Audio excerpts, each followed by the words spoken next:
The male and female leads were living a blissful, perfect life. Their wedding of the century had just been held in a lavish, ostentatious way that splashed across every front page.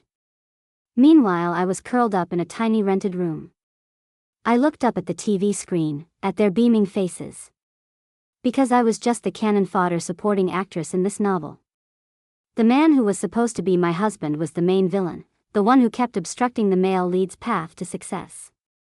3 days ago, he'd just been defeated by the hero. His business empire collapsed in a single night. I ground my teeth.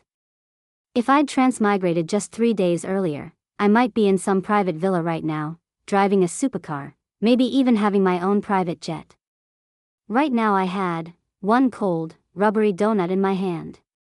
I took a savage bite, chewing as I started recalculating my own survival route. The story I'd fallen into was called The Pampered Goddess, the overbearing tycoon's crazy love, an old-school Mary Sue novel.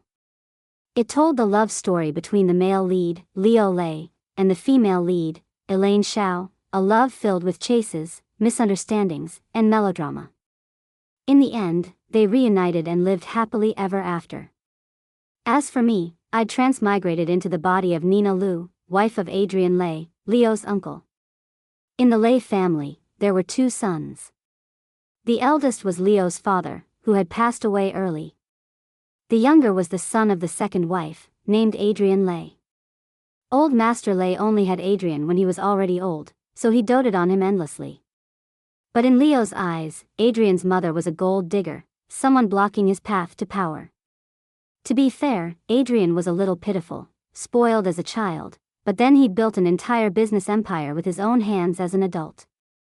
For hundreds of chapters, he sailed smoothly, only to be bankrupted in the last 3 chapters just to make the male lead look more impressive. I glanced at the TV inside. Behind me, a low, hoarse male voice sounded. "What are you sighing about?" I jumped and turned around, almost dropping my donut. A tall man with a cold, handsome face was standing there. "Now that I'm bankrupt, there's nothing left for you to take from me," he said flatly. "Tomorrow we'll go file for divorce. Pack your things and go back to your parents' place." He turned and walked inside. I stood there like I'd been struck by lightning. I didn't need anyone to introduce him. I knew at a glance this was my unfortunate husband, Adrian Lei. And the reason he was that cold was simple: the original Nina had not been a good person. The original Nina Liu's family had some money. Compared to the Lei family it was nothing, but she was still a rich girl living in a villa, driving a luxury car. But that wasn't enough for her. She had a truly beautiful face and wanted to marry someone even richer, even more powerful, and that person was Adrian. To get what she wanted, Nina set up a trap. She arranged for the 2 of them to be caught sleeping in the same bed, right when old Master Lei walked in. She cried as she said she loved Adrian sincerely, that her reputation was ruined and she could never marry anyone else. Old Master Lei laughed. His health was getting worse by the day, and the thing he worried about most was his youngest son marrying as soon as possible. The idea that Adrian might get it over with pleased him. As for Adrian, he didn't care much. To him, marrying a little socialite like that was just throwing some money to please his father. So the original Nina got her wish and married Adrian. They lived under the same roof, but in a whole year they saw each other fewer than 5 times. He was busy making money. She was busy spending it. Outrageous. I sternly criticized the original. With a face and body like Adrian's, the original was only interested in spending his money? Having him right there and not enjoying him at all. That said, I still decided to pack up and run away. Priority number 1 was staying alive. The husband was bankrupt. If I clung to him, sooner or later I'd be dragged down by the plot and die with him. While I was packing my luggage, my phone suddenly rang. The caller ID showed my mom. "Hello, Mom." I picked up without hesitation.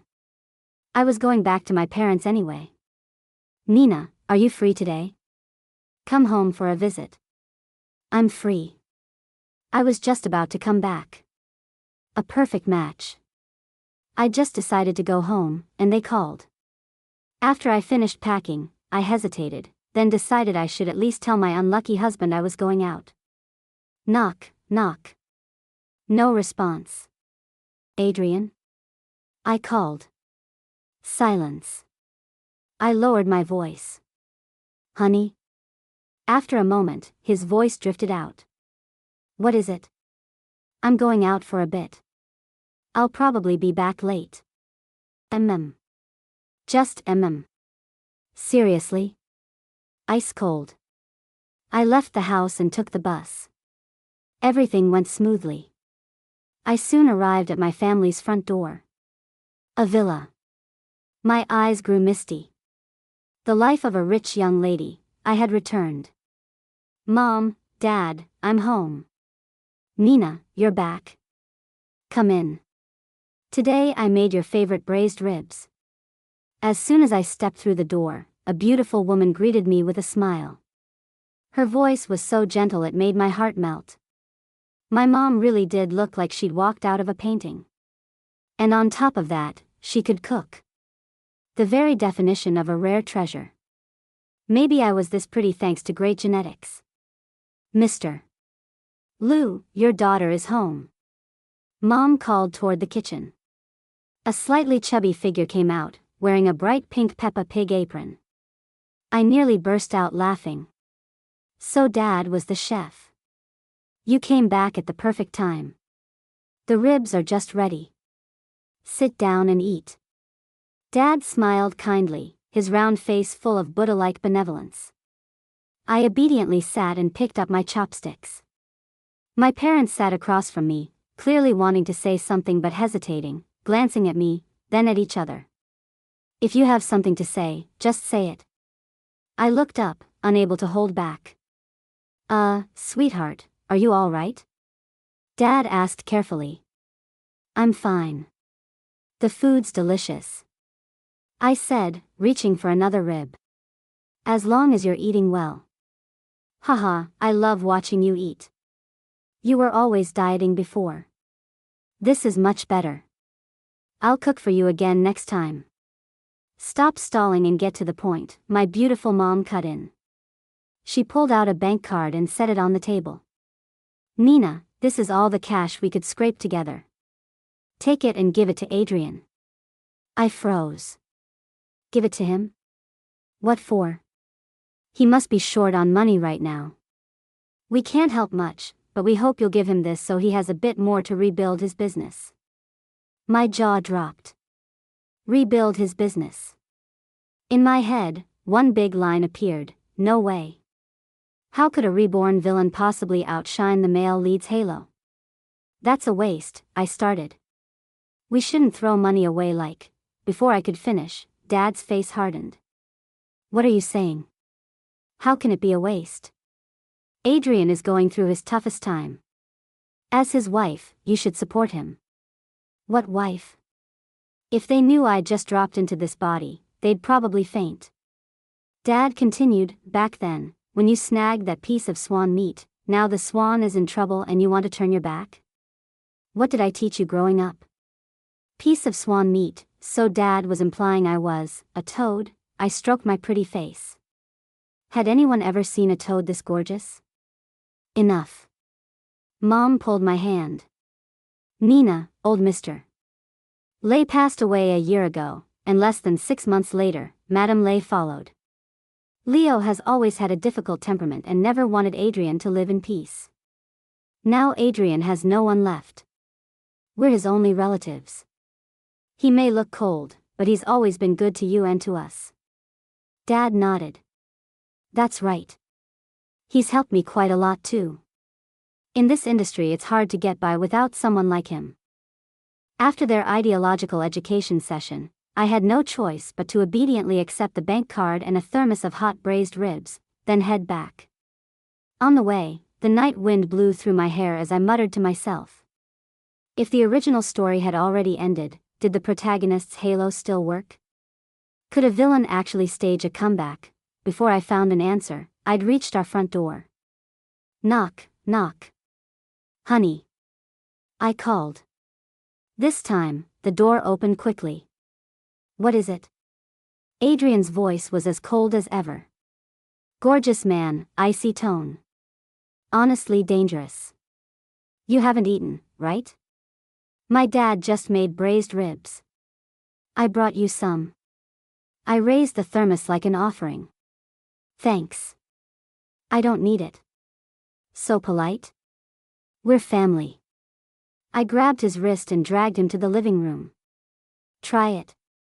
My dad's braised ribs are the pinnacle of human cuisine. Try it once and you'll remember it for life, I said like a sales rep. Maybe he couldn't stand my enthusiasm. In the end, Adrian picked up his chopsticks, had a taste, and then ate 3 big bowls of rice. I grinned smugly. Told you, it's amazing. Then, very casually, I slid the bank card toward him. This is what my parents scraped together. Take it. We hope it can help you through this tough period. He paused, his gaze wavering a little. No need. Take it back. Your dad's company isn't exactly having an easy time right now. I understood immediately. In the business world, profit was king. Dad was Adrian's father-in-law, but he didn't need the male lead's help to be targeted.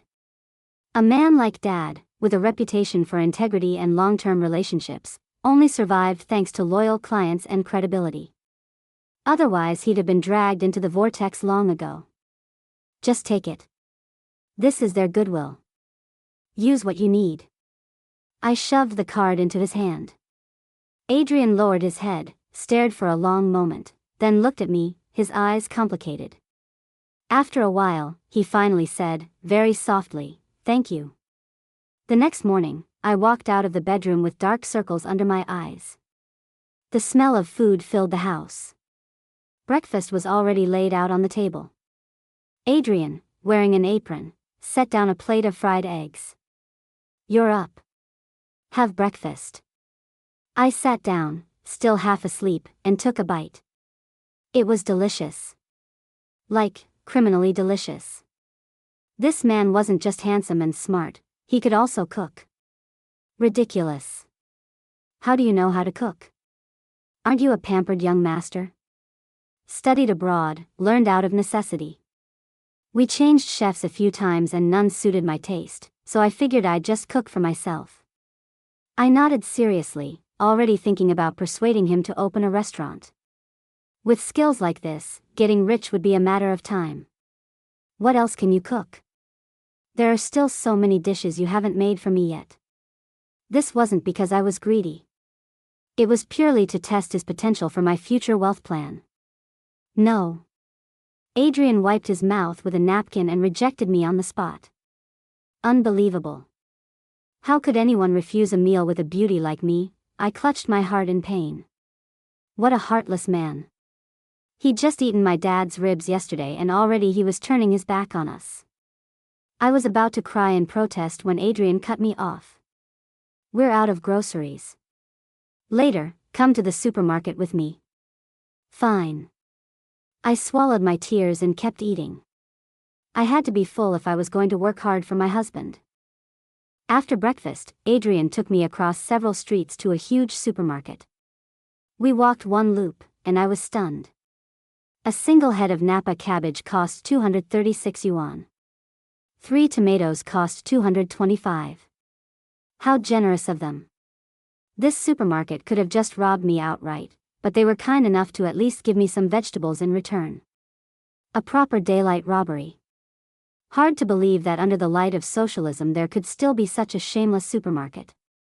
I was about to tell Adrian to leave when I saw him reaching for a pack of carrots. I grabbed his hand. There are only 2 sad little carrots inside, and it costs 288 yuan. How is this normal? I hissed.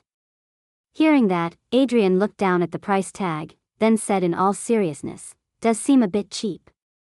There should be a more expensive kind over there. I'll get that one for you." He started pushing the cart. I almost fell to my knees. Hey! Have you forgotten our financial situation? And you still want to eat carrots this expensive? I expressed my deep dissatisfaction with this young master. Aren't these the vegetables you like? You always insist on buying them here. What? I pointed at my nose, then at the carrots. I always eat vegetables this expensive. Adrian nodded. Yeah.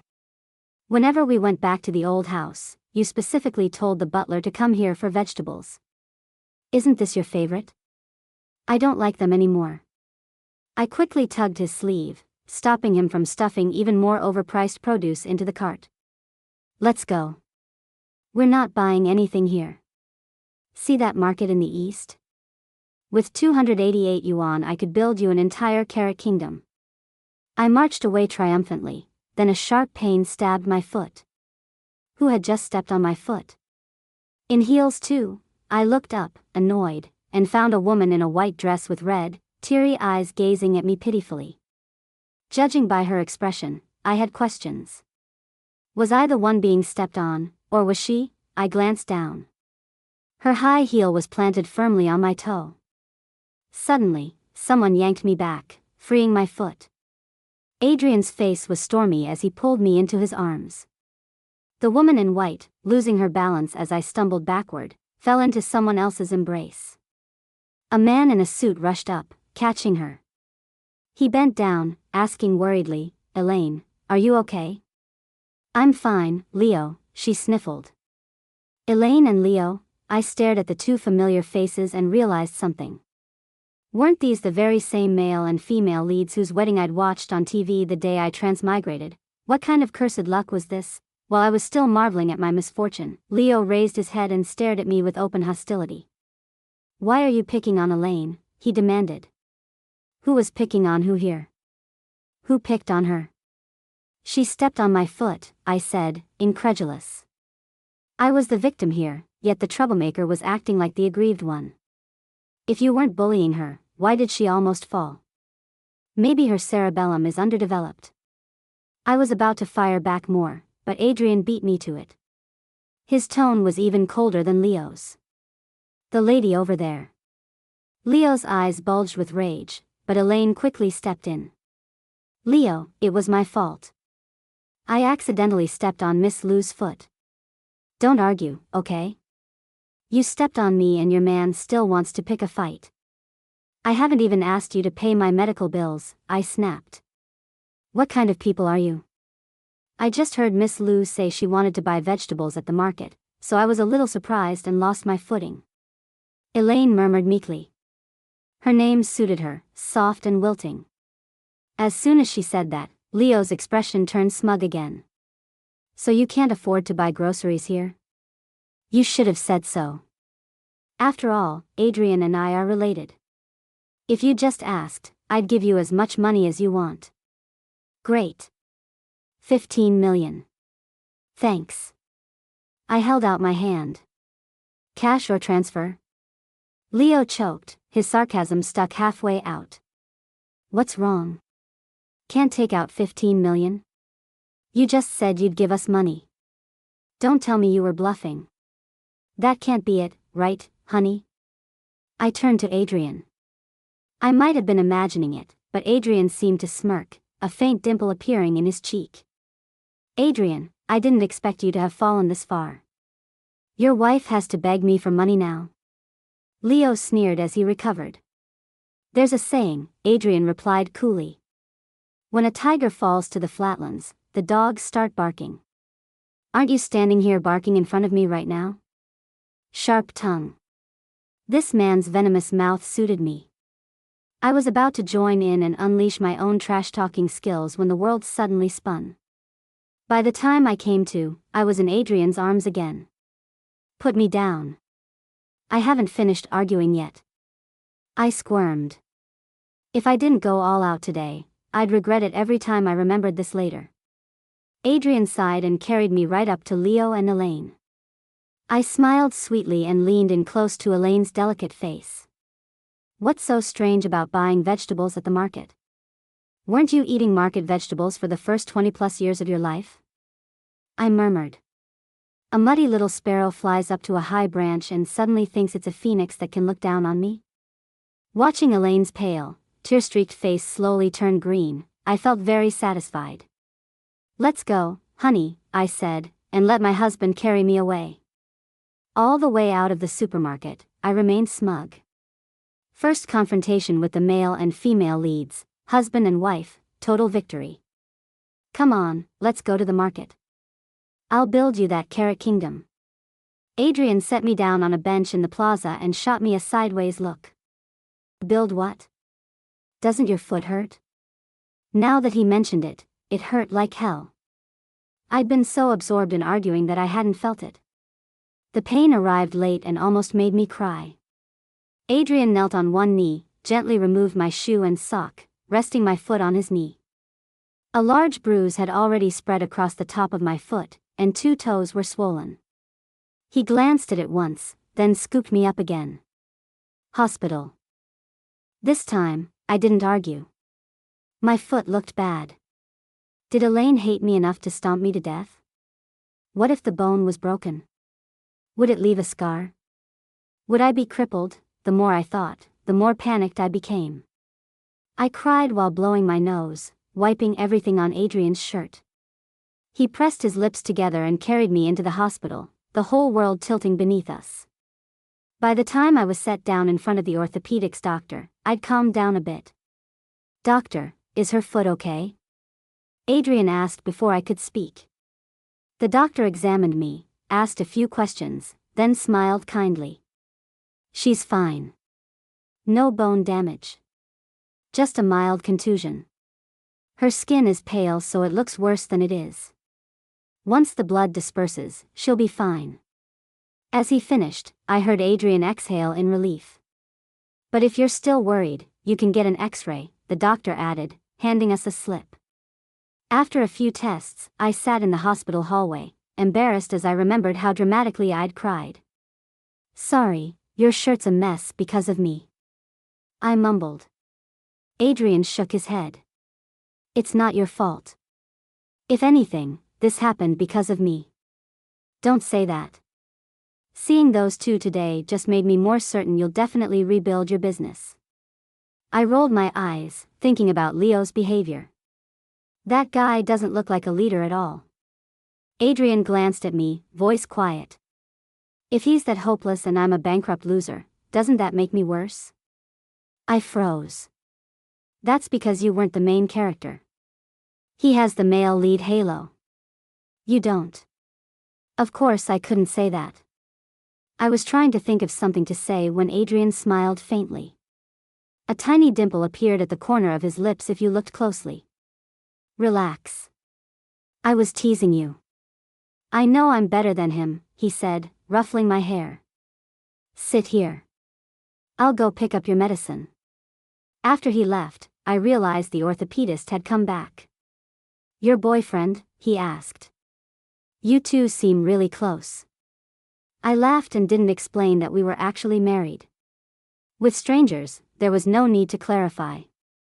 Add me on WeChat, he said, holding out his phone. So I can follow your recovery. Come back in a week for a checkup. I scanned his QR code. You're Nina Lou. Nice name. I'm Ethan Coe. Doctor. Coe. Thank you, doctor. Now that I had the chance to really look at him, he seemed 27 or 28, with gold-rimmed glasses that made him look gentle and calm. When he smiled, he looked warm and approachable, completely different from Adrian's cold aura. After getting my meds and some instructions, Adrian and I went home. The following week, my life was like that of a very happy pig. Eat. Sleep. Wake up. Eat again.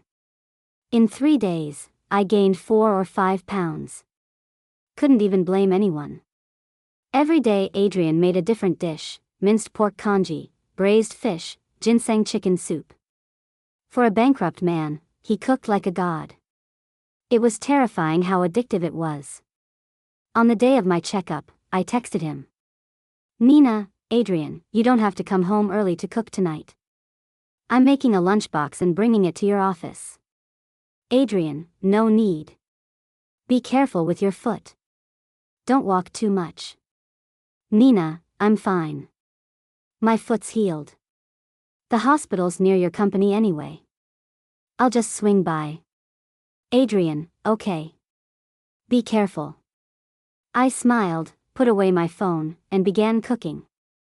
After his bankruptcy, Adrian had started a small company with a few friends, rebuilding from scratch. It made me feel even more sorry for him. So making him lunch was the least I could do. I laid out the ingredients, pulled up a recipe online, and enthusiastically started cooking. I'd never cooked before, but it wasn't too late to learn. 2 hours later, I stood in the middle of the kitchen, staring at a scorched pot and a dish I couldn't quite name. At least it looked edible. It probably wouldn't kill anyone.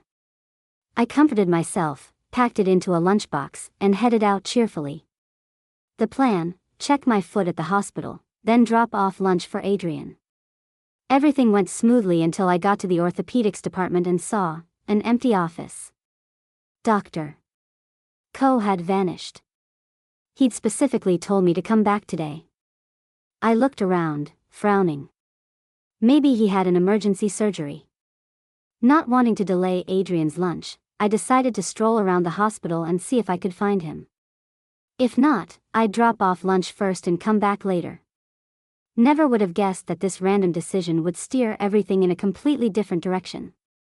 Halfway around the building, I spotted a very familiar figure at the corner of the corridor. A white dress, high heels, tearful eyes, a pitiful expression. Elaine. What was she doing here? I crept closer and hid behind some greenery. Elaine was crying her heart out in a man's arms. I squinted. Dr. Ethan Ko. Elaine sobbed against his chest while he gently patted her back. Then something strange caught my eye. When she wasn't looking, Ethan's expression darkened for a split second.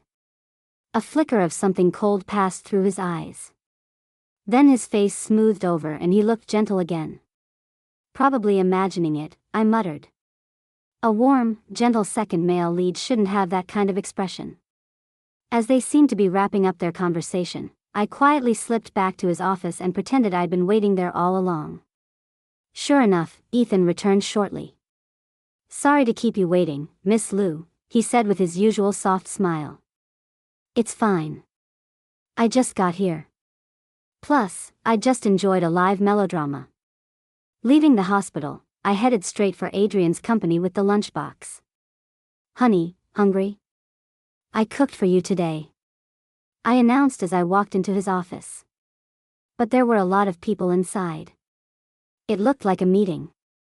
My soul fled my body. Sorry, I'll just go somewhere far away. I tried to retreat, but Adrian's friend called out to me. Hey, sister-in-law, don't go. Adrian's been waiting for you. His friend, Kevin Sue, was extroverted, playful, with the aura of a charming playboy, but he was actually a good guy and Adrian's only true childhood friend. All right, people, out, Kevin said, shooing everyone out of the office. Don't bother President Lay. You all have no sense of tact. Then he flopped onto the sofa, making no move to leave. What about you? Adrian snapped. Where's your sense of tact? I like being a third wheel, Kevin said lazily. Before Adrian could respond, his secretary knocked and entered. President Lay, President Sue, CEO Leo of Lay Group is here to visit. The CEO of Lay Group, aka the male lead. What was he doing here? Send him in, Adrian said, taking the lunchbox from me and pulling me to the sofa. Kevin sat up straighter, adopting the demeanor of a gentleman. Adrian, Leo drawled as he walked in. So this is where you've been hiding? Such a tiny place for someone with your talents. Why not come and beg me? Maybe, out of family affection, I'd give you a position. He fired off his signature taunts the moment he stepped through the door. Did you come here just to say these meaningless things? Adrian asked coldly. Old Master hinted before he died that you were working on some new technology. Now that you're bankrupt, the project stalled. Why not sell the core tech to me? I'll pay a good price, Leo said, putting on his best overbearing CEO smirk. Not for sale. You can leave now. Your company's gone. Playing tough won't help. Better make the smart choice. Leo clearly valued the technology a lot and kept pressing. Watching him play CEO while remembering him getting dragged out of the hospital earlier, I suddenly felt a bit sorry for him. Maybe my sympathy was too obvious, because he turned to me and smirked. "Look at you staring at me like that. Trying to get my attention?" I brushed my hair back and asked seriously, "Leo, have you considered dyeing your hair green? Is there something wrong with your head?" His smirk froze. "Who are you insulting?" Kevin jumped in immediately. "Get out if you can't talk properly. This isn't your place." "Don't mind him, sister-in-law. You haven't eaten, right? I'll order us some food." "What do you want?" Kevin pulled out his phone. I thought for a moment and decided to help Leo a bit more. Stir-fried vegetables. Stir-fried bok choy, stir-fried broccoli, stir-fried leeks, stir-fried celery. "Why all veggies?" "Sister-in-law, add some meat." "We're not broke," Kevin protested. Poor guy had no idea what I was doing. I gave Leo a bright smile. "Want to stay for lunch? Eating more green food is good for your health." Leo looked at me like I was an idiot, then turned back to Adrian. "Think about what I said. I can make you a very generous offer." With that, he turned to leave. "You sure you don't want to stay?" I called after him. "Today's dishes really suit you. Go home and eat something similar, and think it over carefully. I've done my best for you." Even I had to admire how kind I was. When I turned back, Adrian was staring at me. "What?" I frowned. "Why are you looking at me like that?" "I'm puzzled," he said. "About what?"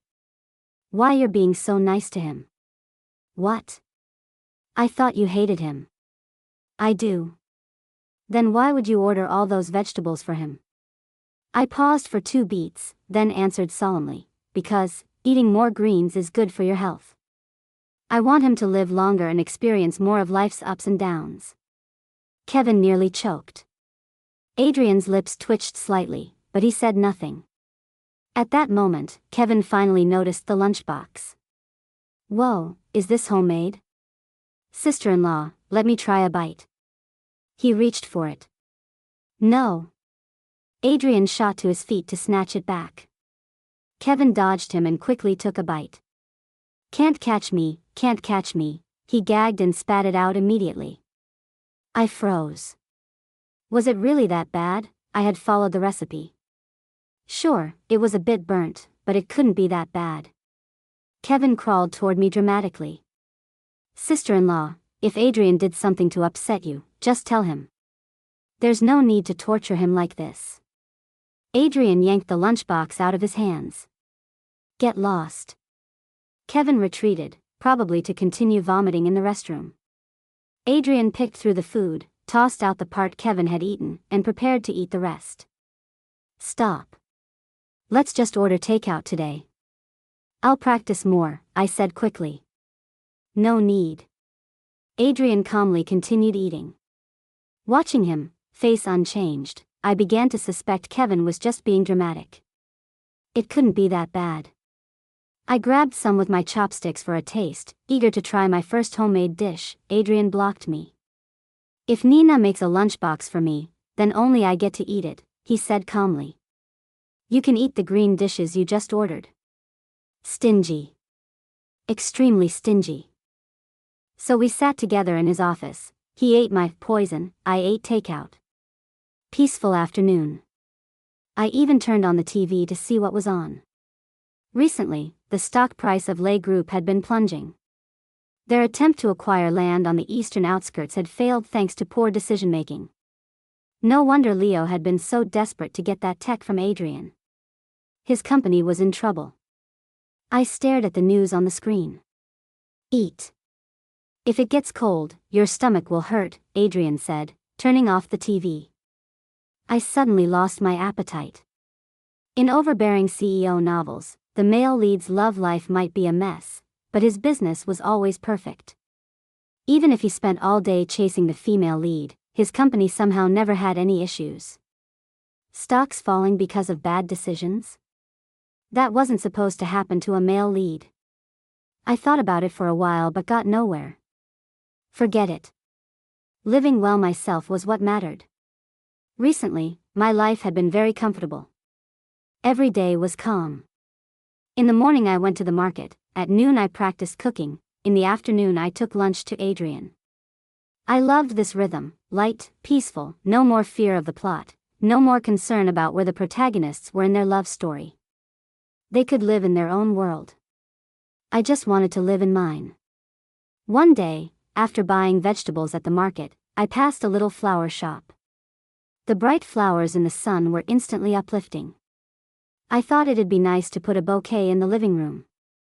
While I was choosing, I sensed someone next to me. I turned. Dr. Ethan Coe. Long time no see, Nina, he said, smiling gently, his gaze soft as late afternoon sunlight. Long time no see, Dr. Coe. Didn't expect to run into you here, I replied. Just passing by. Sure. This shop was next to a neighborhood wet market, several blocks from the hospital. Nobody just passed by here. I smiled politely anyway. Well, I should get going. Best not to tangle too much. Even if he was just a second male lead, I didn't want to be dragged into the plot. Nina, he called, just as I turned. He placed a sprig of purple flowers in my hand. This is night hyacinth, he said. It means, cut off the past, start over. He smiled warmly. I hope I can see you again next time, Nina. Then he turned and walked away. I stared at the pale purple flower in my hand, dazed. A flower symbolizing rebirth and cutting ties with the past. Shouldn't this be for the female lead? Why give it to me? Did Ethan know something? Did he know I wasn't the original Nina? A chill ran down my spine. My thoughts grew more chaotic. When Adrian came home that evening, I was still sitting on the sofa, staring at the flower. Nina, he called. I jolted. What are you thinking about? He frowned slightly as he took off his jacket. His gaze dropped to the flower on the coffee table. You bought flowers? That one was from Dr. Coe, I said. The doctor who treated my foot. Dr. Coe? Adrian's voice lowered. Yeah. The one from last time. I moved to put the flower away, but Adrian was faster. He picked it up and examined it. A doctor giving flowers to a patient he's only met a couple of times. What do you think he means by that? He asked coolly. How would I know? I muttered. Unless he really can see souls and wants to help me cross over. Before I could untangle my own messy thoughts, Adrian had quietly taken the flower away somewhere. A short while later, the doorbell rang. I opened the door to find a flower delivery guy grinning at me. Hello, are you Miss Nina Lou? These are 999 red roses for you. Please sign here. I froze. I didn't order any flowers. Someone sent them to you, he said cheerfully. After signing, I struggled to carry the giant bouquet into the house. Who's so free they'd send that many roses to a supporting character like me? I muttered. Just as I was about to show Adrian, he stepped out of his study. Red roses look better than night hyacinths, he said casually, then turned back into the room. I stood there, stunned. Wait. Did that mean he sent this bouquet? Was he jealous? Hugging the roses, I tiptoed toward his study door and pressed my ear against it. The door suddenly opened. What do you want to eat? I'll cook, he said. We had an agreement. I cooked lunch, he cooked dinner. I straightened, pretending to be calm. Dumplings. With lots of vinegar. He nodded and headed for the kitchen. Soon, the smell of food drifted through the house. When I sat down, something bothered me. Why is there a plate of vinegar on your side and not mine? I asked. Because I like extra vinegar. I paused, then burst out laughing. Fair enough. Someone liked being jealous. Ethan haunted my dreams that night. I dreamt of him in a Taoist robe, chasing me with a yellow talisman, saying he wanted to send my wandering soul away. Creepy. But what Adrian said the next morning scared me even more. A banquet? I stared at him. A bankrupt man still needed to attend banquets? Uncle Tian is your dad's closest friend. It's his birthday celebration. We have to go. Get ready, we'll go pick out an evening gown later. On the surface I seemed calm, but inside I was panicking. Banquet. Evening gown. These things usually only happened on TV. I glanced down at my waist. Adrian had fed me so well I was a little rounder. Why hadn't he told me earlier? Too late to diet now. He took me straight to a fancy boutique. A stylist and makeup artist swarmed me. In the end, I was dressed in a backless black gown with a trailing hem that matched Adrian's black suit. We both wore a dark green lapel pin as an accent. Looking in the mirror, I had to admit we made a very good-looking couple. Definitely explosive enough for the venue. Sure enough, as soon as we walked into the hall, the noise died. People stared at us, then exchanged meaningful looks. Some sneered, some looked disdainful, whispering nasty things. Once a golden boy, now a fallen star. Those who used to flatter Adrian now no longer bothered to hide their true colors. Everyone wanted a good seat for the show. I glanced at him. His back was still straight, his expression unchanged, as if he didn't feel the poisonous atmosphere at all. Whether before or after his fall, he stayed true to himself. We'll go upstairs, give Uncle Tian his gift, and then head home, he murmured. I nodded. We successfully delivered the gift and were about to leave. Let's go. I'm starving, I whispered. To fit into this dress, I'd skipped both lunch and dinner. I was ready to gnaw on someone. Mr. and Mrs. Lay, don't be in such a hurry to leave. A richly dressed woman in her 40s stopped us. It's been so long since we've seen you. You two never show up at any parties these days. Though I suppose. She laughed behind her hand. Given your current situation, maybe it's not appropriate to attend. The fake sweetness in her voice was nauseating. Sorry, you are. I tilted my head. I'm terrible with faces. The ladies I used to socialize with were apparently on a very different level from you. If she wanted to be snide, I could do it better. Her expression twisted before she forced a smile. Don't misunderstand, Mrs. Lay. I meant no harm. It's just that my youngest son will be performing later. I was hoping you two would do me the honor of staying to watch. So this was a show off my kid trap, in front of a room full of adults. Apparently, rich or poor, parents were the same. I was about to politely refuse when piano music started. A boy of 8 or 9 sat perfectly straight at the grand piano, playing slowly. So this was her youngest. Leaving now would be awkward, so we stayed until he finished. He played well. I clapped a few times in genuine appreciation, then tugged Adrian's sleeve. Time to go. Mrs. Han blocked us again. I heard Mrs. Lay is also an excellent pianist. Would you honor us with a performance? She asked. What? I blinked.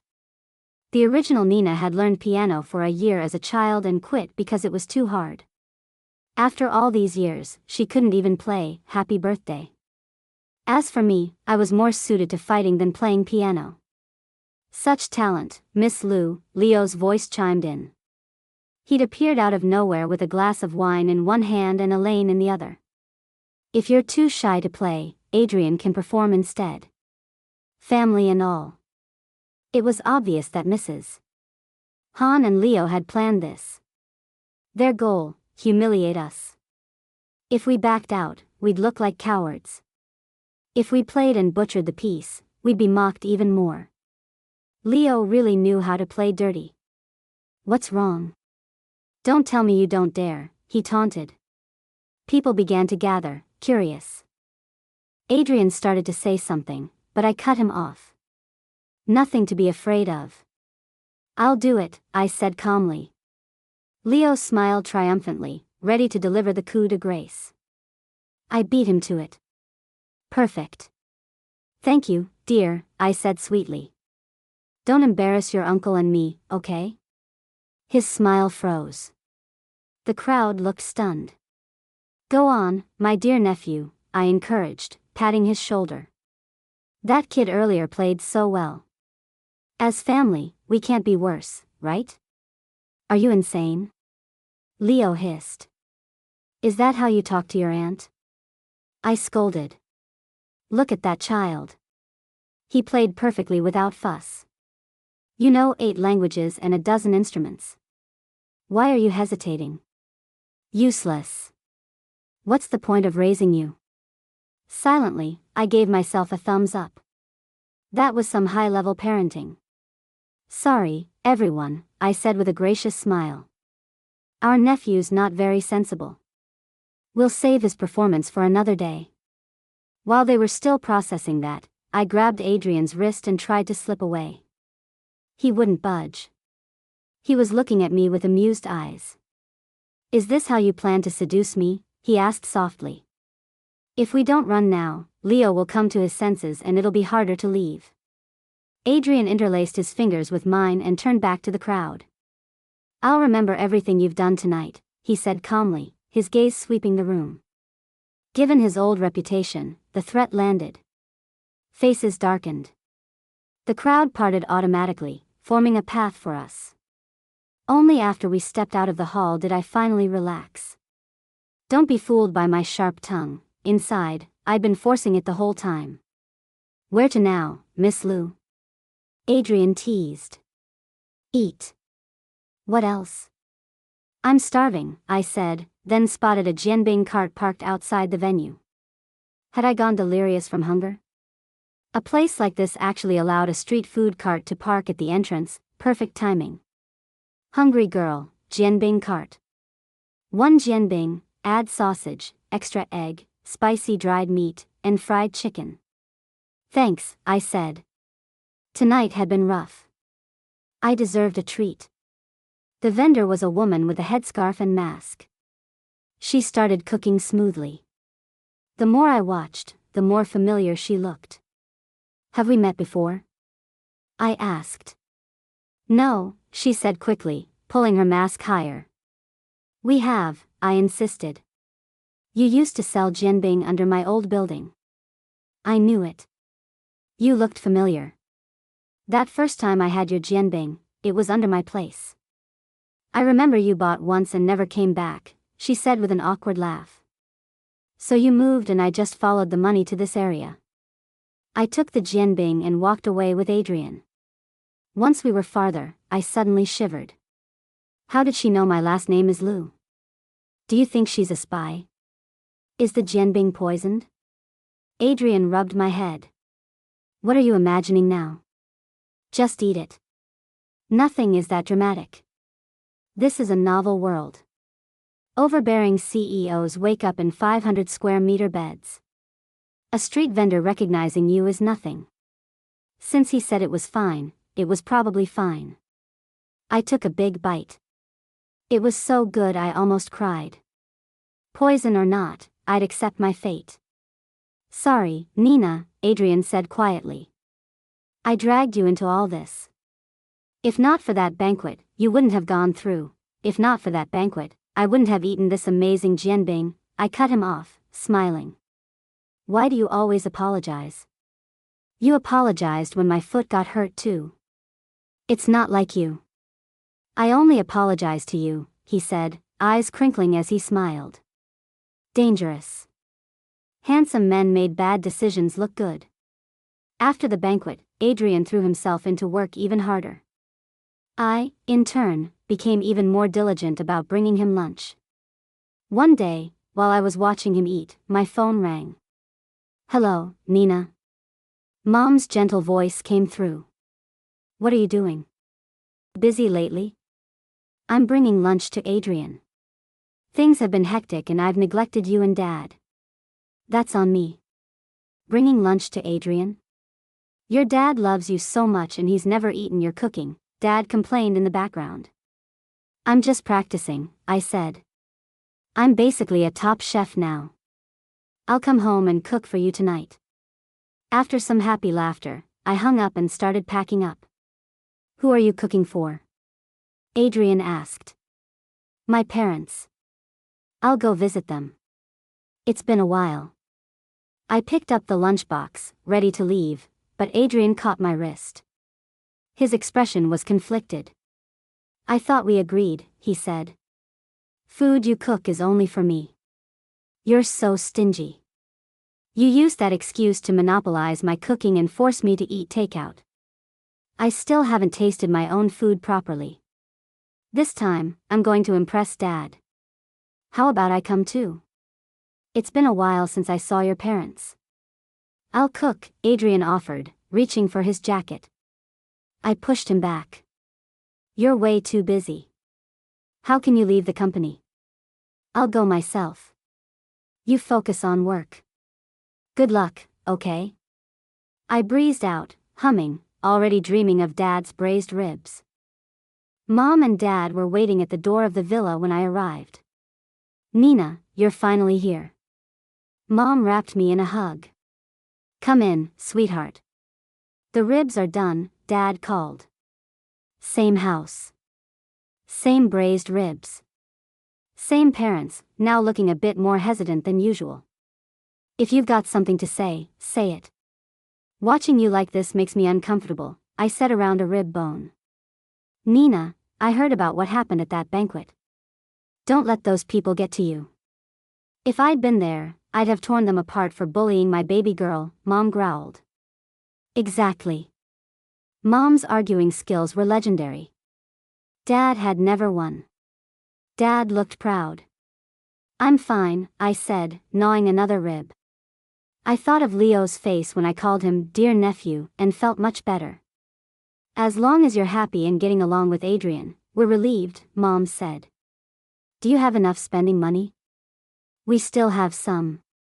She stood up to get money, but I stopped her. I'm fine. Adrian's small company is doing okay. He's busy with a big bid, actually. He'll be fine. He's good at business, I said. Dad beamed again. He's good, but you're even better. You bring him lunch every day. Your cooking must be amazing now. Show us your skills today, Dad urged. I wiped the sauce off my mouth and headed to the kitchen. Motivated by my parents' proud looks, I threw myself into cooking. Oil splashed everywhere. Some time later, I walked out with my masterpiece, scrambled eggs with tomatoes that looked like abstract art. Ta-da! Please enjoy, I announced, placing it on the table. Mom smiled gently and reached for her chopsticks, but Dad blocked her. Honey, I always let you go first. Let me have the honor this time, he said solemnly, like he was going into battle. He took a bite. Then ran straight to the bathroom to vomit. Mom quietly set her chopsticks down. Her eyes looked like she'd just survived an earthquake. After a long silence, she asked carefully, Sweetheart, this is the food you've been bringing Adrian every day? I couldn't answer. Mom sighed deeply. If something's bothering you, you can tell me. But don't use your cooking to hurt people. Mom. I croaked.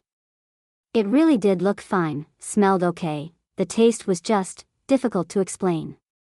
No wonder Adrian always forbade me from eating my own cooking. No wonder he insisted my cooking was only for him and made me eat his food or takeout. I honestly had no idea it was that bad. After cleaning up Mom and Dad, I returned home in a daze. As soon as I opened the door, I saw Adrian in the kitchen, wearing an apron, cooking under the warm glow of the light. Normally I'd stand and admire the view. Today I just collapsed onto the sofa and sighed.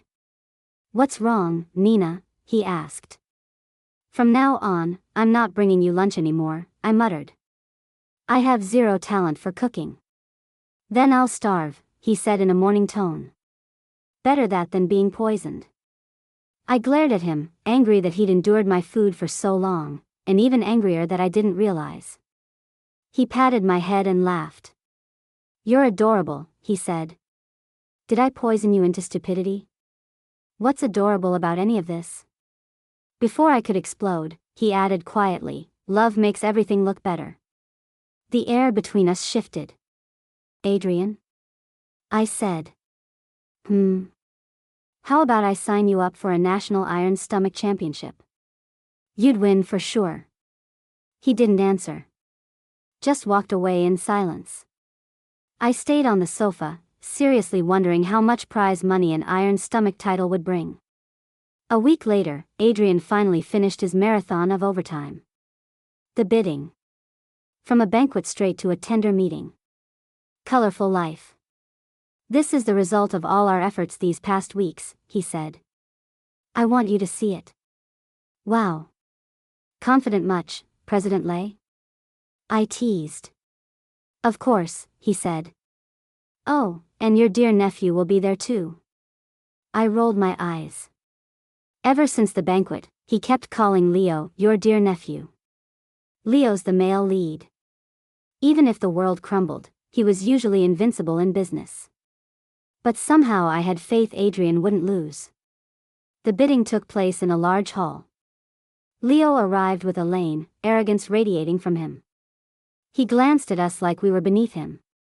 A row of assistants followed behind him like peacocks. Adrian and I sat calmly opposite.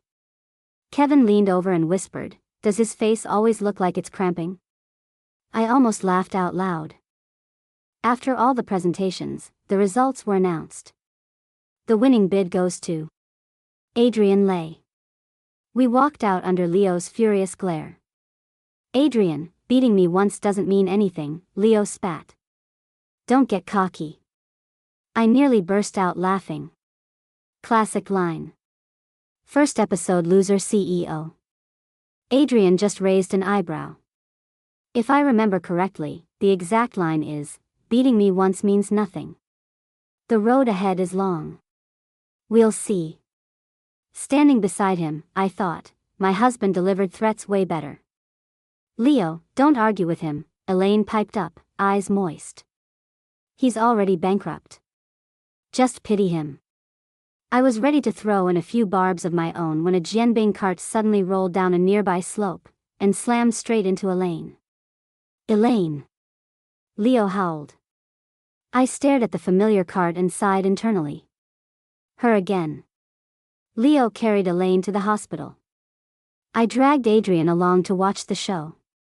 "Doctor, save her. Save Elaine." Leo shouted so loudly half the hospital heard him. "She just has a minor fracture," the doctor said calmly. "She just needs rest.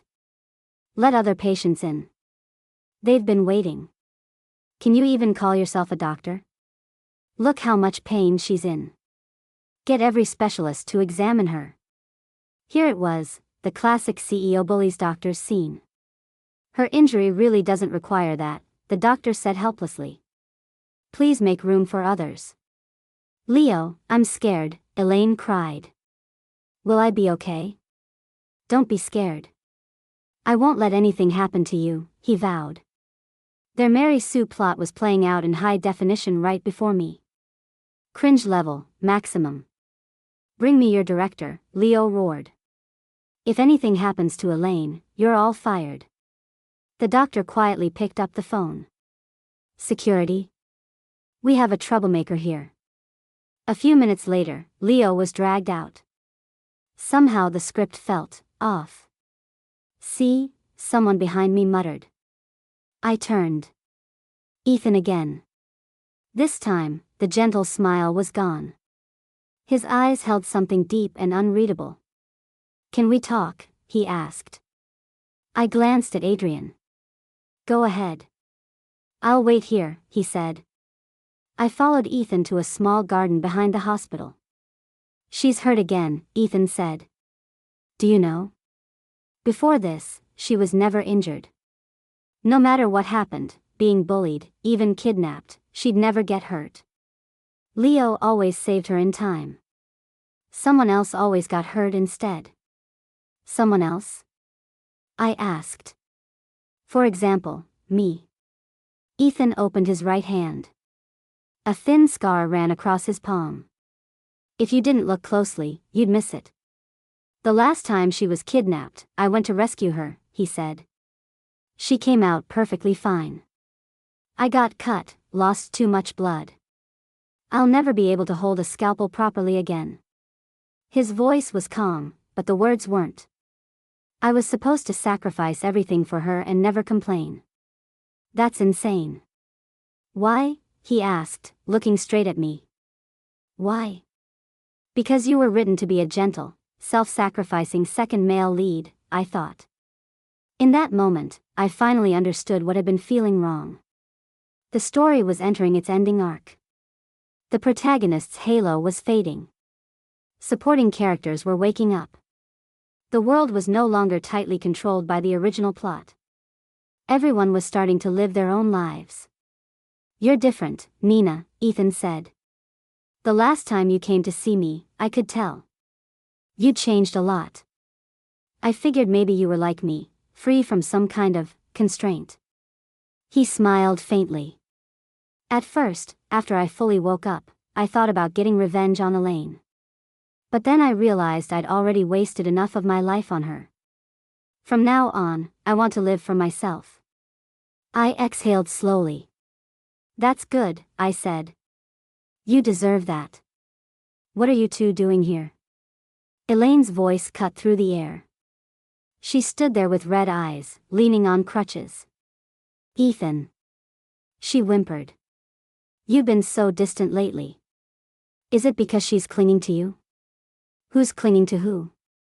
I snapped. Your husband just got hauled out by security, and you're here chasing another man? This has nothing to do with you, she shot back. First you cling to Adrian, now you're after Ethan. I clung to who? I laughed. Maybe worry about yourself. Your husband is being dragged away and you're here causing trouble. Elaine opened her mouth, but Ethan interrupted. Elaine, he said calmly. You're married. If you keep running to me like this, people will misunderstand. Let's stop contacting each other. He walked away without looking back. Elaine stared at his retreating figure, then limped after him. I clicked my tongue.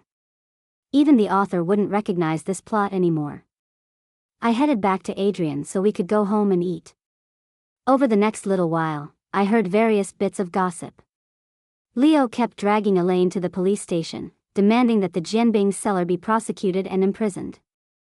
The police kept explaining it was a civil matter at best. She'd pay a fine, maybe be detained for a bit. Jail? Not happening. Leo tried to throw his CEO weight around again and got dragged out. Again. One day, I was wandering around looking for food, texting Adrian about Leo's latest clown act, when someone blocked my path. She looked about my age. I'm the Jianbing seller, she said after pulling down her mask halfway and miming beating eggs. You're so young? I asked. I'm your age. She gestured toward a cafe. Got time to talk, she asked. We sat down with coffees. My name's Vivian Wang, she said. My family used to run a restaurant business, with branches nationwide. Then why sell Jianbing? I asked. Because one night, Elaine showed up at a banquet in a cheap white dress. I made fun of her. She had my whole family ruined, Vivian said bitterly. I winced. Can I ask your family name? I said, already suspecting. Wang. Of course. The infamous Wang family from the original novel. I regret it so much, she said, eyes reddening. Because of a few comments, my parents and brother lost everything. I handed her a tissue. It's not your fault, I said. You couldn't control yourself? I controlled myself just fine, she growled. Her dress was atrocious. Completely white, like she was at a funeral. How was I supposed to not comment? I took back the tissue. Okay, Then maybe not exactly uncontrollable, I muttered. She could have snapped back. Or slapped me. But destroying my whole family? Vivian sniffed. Is that necessary? I patted her shoulder. At least you're alive. My husband's bankrupt too. We're doing okay. Your situation is different, she objected. Adrian is only temporarily down. With his skills, he'll bounce back. I don't have that kind of luck. Tears welled up again. It took so much effort to get this Jianbing cart going, and the police just confiscated it after Leo's complaint. They towed away my beautiful cart, she said mournfully. You didn't crash into a lane on purpose, right? I asked. You're not planning revenge, are you? Thinking about Ethan's comments, I had to ask. Of course not, Vivian said quickly. I'd rather avoid her. I came to find your husband, actually. I've followed you a few times with my cart. Don't be scared. I just wanted to talk to him. Talk to him about what? I squinted. You better not be after his looks like I am. My family's been in the food business for years, she said, eyes lighting up for the first time. We have a few secret recipes. I wanted to see if Adrian would invest. I'm confident we'd make money. Food. Her eyes were like 2 stars. I see, I said. Let me ask him. A talented chef reduced to selling Jianbing? Too tragic. It's not that bad. I made tens of thousands a month, she said. My hand shot out and grabbed her collar. Teach me how to make Jianbing. We'll be partners. You cook, I provide the cart and capital, we split the profit, I said urgently. Tens of thousands a month? No way I was missing that. Given that my cooking was classified as a public health hazard, we settled on her doing the cooking and me handling equipment and capital. That night, I clung to Adrian's sleeve. Adrian, I want to buy a Jianbing cart. Will you support me? I wheedled. He raised an eyebrow. What for? To sell Jianbing, obviously. I'll earn tens of thousands a month and support us. You can relax, I said. He chuckled helplessly and tossed me a bank card. Here. I skipped straight to the bank. One look at the balance and my legs almost gave out. Enough to buy 3,000 Jianbing carts. Did you rob a bank? I demanded a short time later, slamming the card down on Adrian's desk. This is what I earned, he said. But you went bankrupt, I said weakly. The domestic company went bankrupt, he corrected. I still have overseas companies. I've been moving everything back and merged them with the one I started with Kevin. He ruffled my hair. Forget a cart, if you wanted to buy a sports car, I wouldn't stop you. I stared for a few seconds. From broke heroine to rich wife in one plot twist. Dizzying. I took the card home to show Dad and Mom. Look what Adrian gave me, I said proudly. Dad grinned and pulled out his own card. Look what Adrian gave me, he said. I gaped. He gave you one too. Last time we helped him with money, he said to treat it as an investment. Now he sends me profit every month, Dad said smugly. While gnawing a rib, I had a flash of genius. Dad, invest in me, I said. In what? He asked warily. Food, I declared. He turned away, muttering, with your cooking, that's a public safety incident. I'm not the one cooking, I protested. My friend is. After I pitched the idea properly, he reluctantly agreed. So Dad and I became investors. Vivian handled the kitchen. We rented a storefront downtown and opened a small restaurant. Business exploded. The place was packed every day. Revenue climbed steadily. I sat counting money until my cheeks hurt from smiling. Adrian promoted the restaurant everywhere. His usually cold social media feed turned into, new restaurant grand opening, 50% off. Special new dish from the boss lady today. Anyone who saw it would think his account got hacked. While our lives grew sweeter, more news about Leo and Elaine came trickling in. Leo neglected his work, chasing Elaine everywhere. Elaine couldn't find Ethan anymore and grew depressed. The two argued constantly until she ran away while pregnant. The CEO's pregnant wife had run away. They were still living inside the old Mary Sue script. I set my phone down and went back to calculating the restaurant's earnings. Money smelled much better than drama. Later that day, I poked Adrian. "President Lay, busy? Want to have dinner with me?" He looked up, smiling. "If the boss lady invites me, I'll always make time," he said. We strolled hand in hand through the spring night. Streetlights reflected off the pavement like scattered stars. Didn't matter who the original protagonists were. We were the main characters of our own story now. Extra story, Ethan Coe. My name is Ethan Coe, and I'm a doctor. I always thought I was blessed. I came from a good family, my parents loved each other, and people often complimented my looks. My life was smooth, good grades, med school, becoming a doctor who saved lives. Then I met Elaine Shao. One look into her eyes, and my heart lost control. From that day on, my life tumbled into darkness. I was like a moth to a flame. I dove into her world and got burned. I adored her. I loved her. I was willing to sacrifice everything for her. When she fought with Leo Lay, I was there to comfort her. When she made up with Leo, I went home alone. I was like a cheap motel on a busy street, always open for her, always waiting, while she could leave any time. They spent 5 years in a tangle of breakups and makeups. 5 years of romance for them. 5 years of hell for me. I had long realized this world was abnormal. My moments of clarity grew longer. When Elaine didn't need me, I was myself, Ethan. But the moment she called, I became the gentle second male lead again, full of quiet pain and unwavering devotion.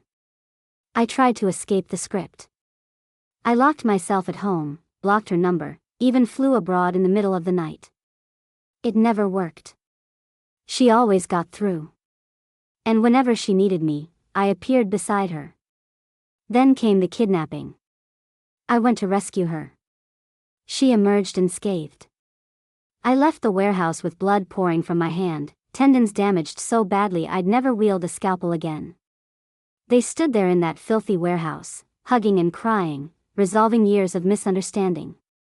I stood a few steps away, watching them, my head screaming at me to drag them both down with me. But my body stayed rooted, locked in the role of heartbroken second male lead. Soon after, they held a grand wedding. They kissed on stage. I watched from below, feeling oddly relieved.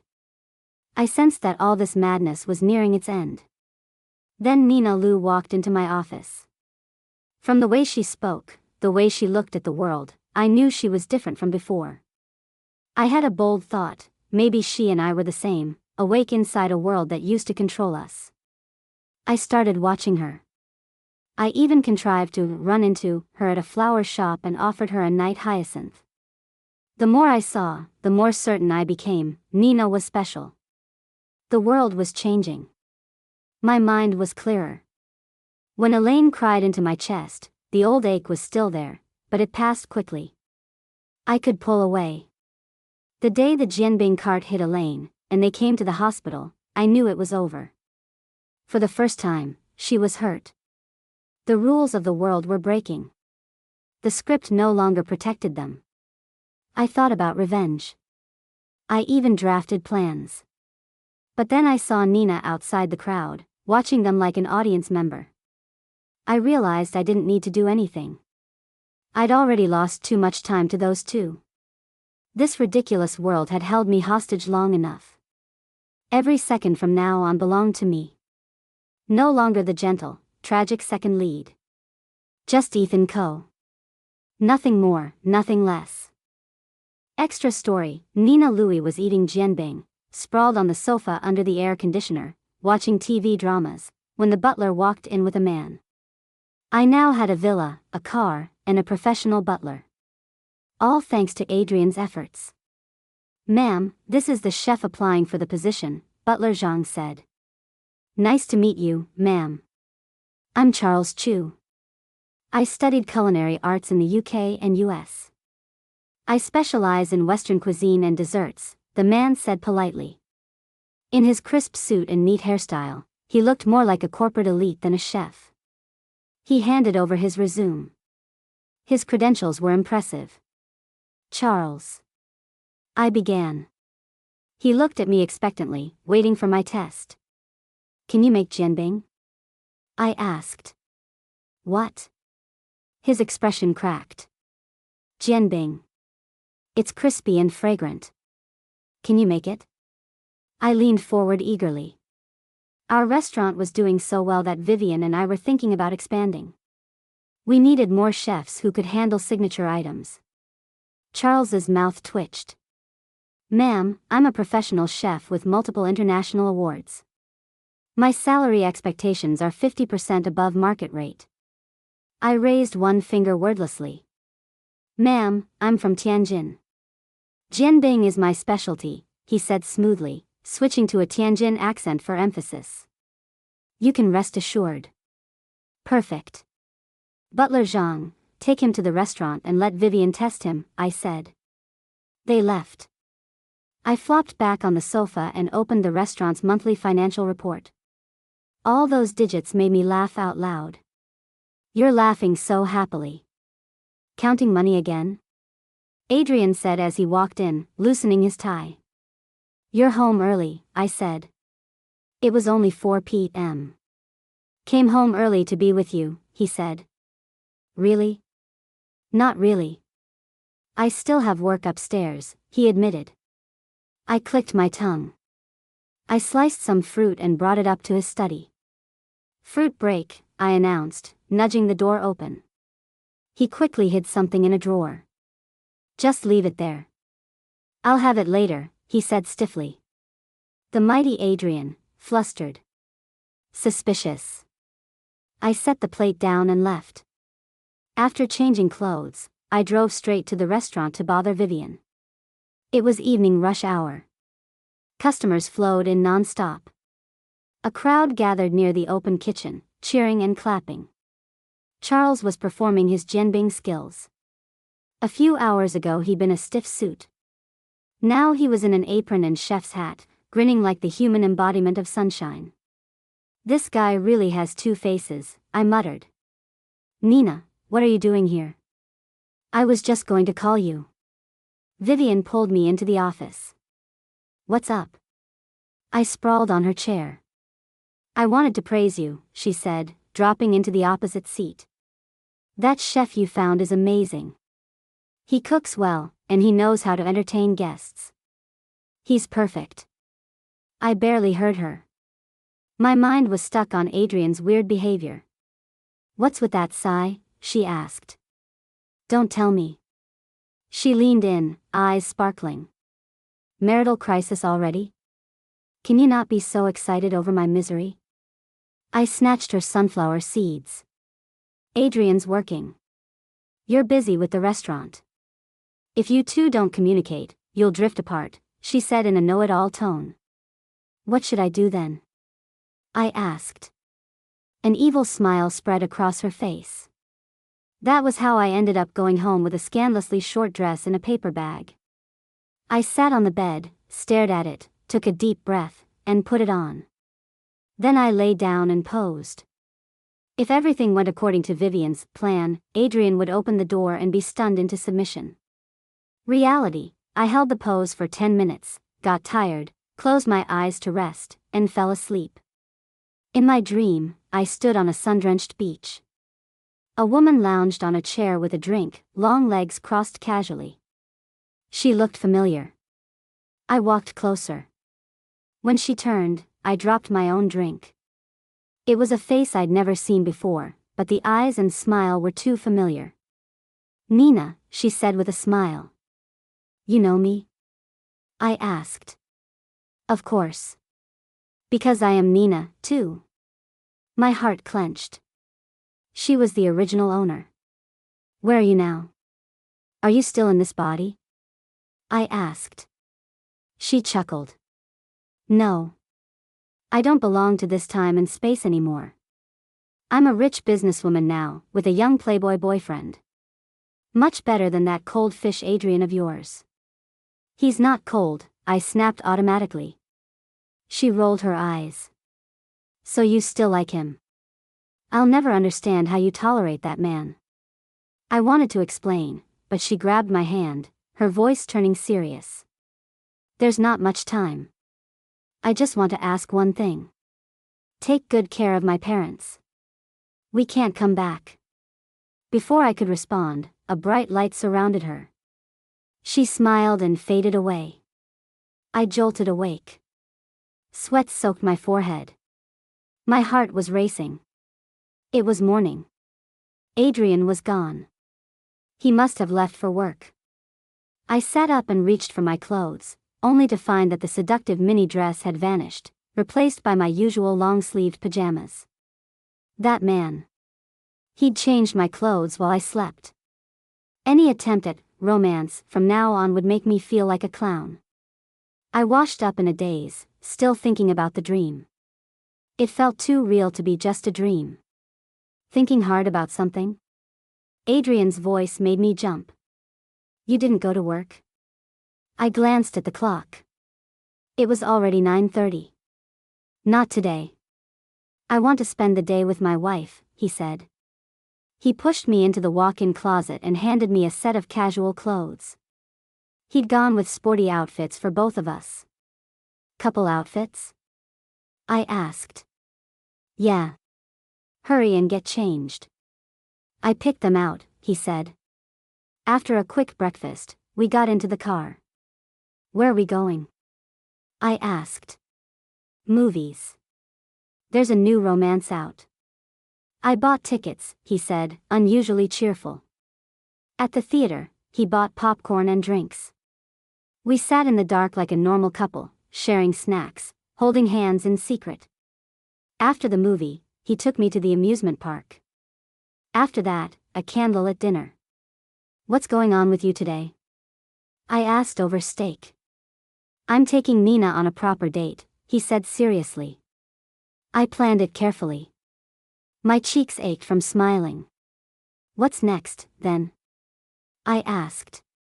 You'll see, he said, winking. After dinner, he drove us up a hill. Sunrise? I asked. We're early. Not sunrise, he said. Fireworks. He pointed up.